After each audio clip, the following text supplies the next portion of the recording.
एक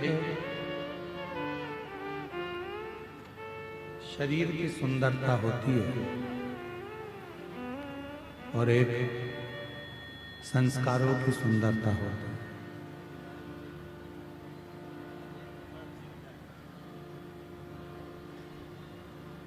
एक शरीर की सुंदरता है, एक संस्कारों की सुंदरता है। दो सुंदरता है। नहीं आ रही, आवाज नहीं आ रही है। स्पीकर चलाओ, स्पीकर। एक शरीर की सुंदरता है और एक संस्कारों की सुंदरता है। ये दो सुंदरता है।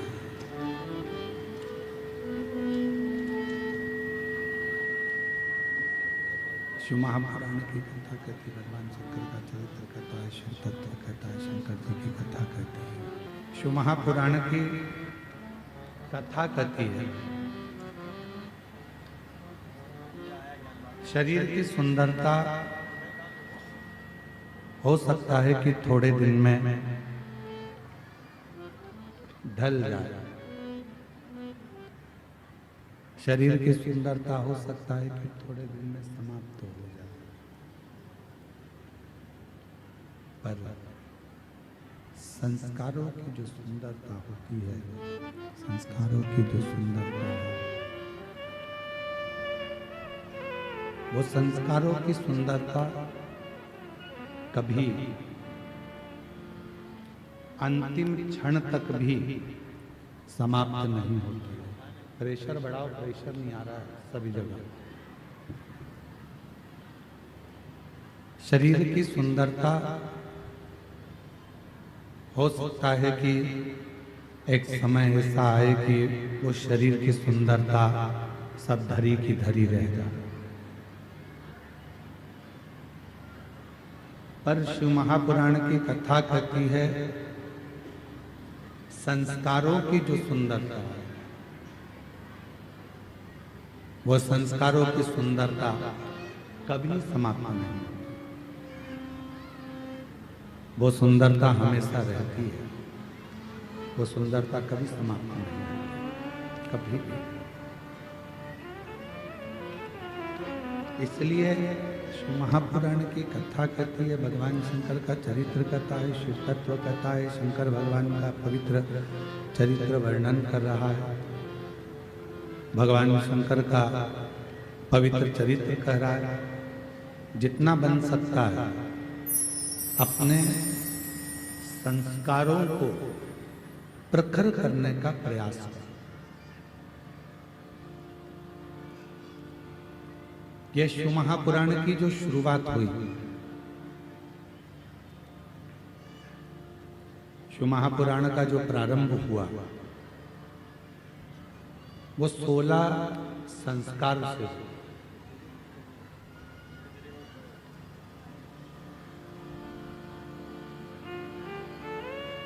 भगवान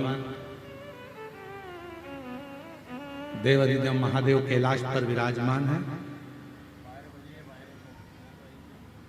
बिंदुक की धर्म पत्नी चंचुला देवी, और वो चंचुला देवी बिंदुक की धर्म पत्नी जो अपने पति की मुक्ति के लिए, पति के मोक्ष के लिए तुम रुका जी के पास में जाकर प्रार्थना करती है शिव महापुराण की, और विनय करती है, निवेदन करती है कि मेरे पति की मुक्ति। पर तुमरुका जी ने कहा कि कथा तो मैं कह दूंगा, मना नहीं है, पर इसका कोई यजमान तो बने। यदि इसका कोई यजमान बन गया, इसका कोई यजमान पद ग्रहण कर लिया, तो मुझे कथा कहने में दिक्कत ही नहीं।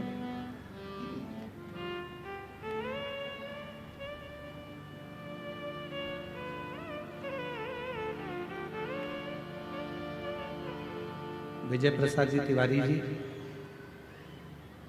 शिव महापुराण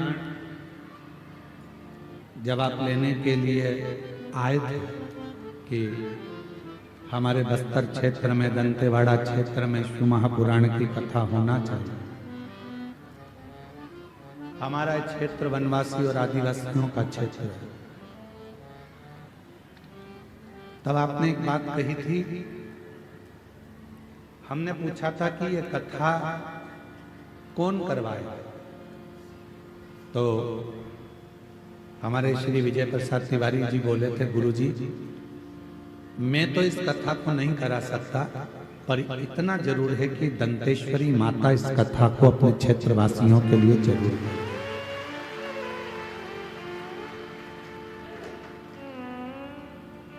आज विजय प्रसाद तिवारी जी आपके शब्द मेरे को उस समय के स्मरण में, किस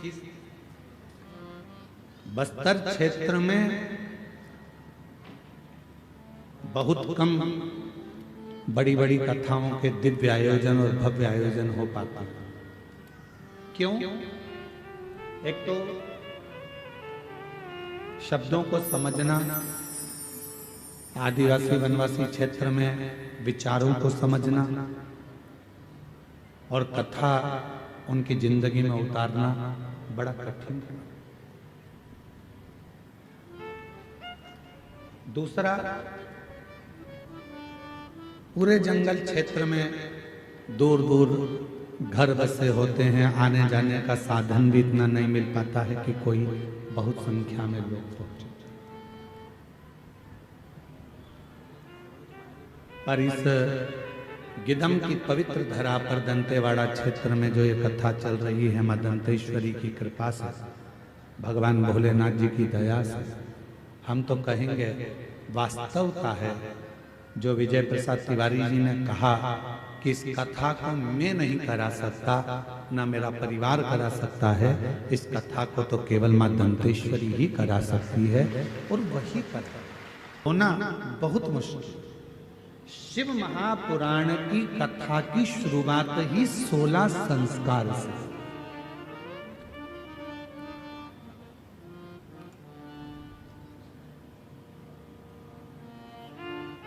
चंचला देवी कह रही है कि मेरे पति के लिए कथा सुनना, यजमान कौन बनेगा? शंकर पार्वती जी से जाकर निवेदन करा, विनती करी। शिव पार्वती यजमान बनने को तैयार हो गए। 16 दिन तक पार्वती जी भी तैयार हुई हैं और 16 दिन तक भगवान शंकर भी श्रृंगार करा। पार्वती जी ने 16 दिन तक जो श्रृंगार करा वो 16 श्रृंगार हुए हैं, और भगवान शंकर ने जो 16 दिन तक श्रृंगार करा वो 16 संस्कार हुए हैं। ये कथा की शुरुआत संस्कारों से। महापुराण की कथा कहती है कि शरीर से ज्यादा सुंदरता संस्कारों में होती है।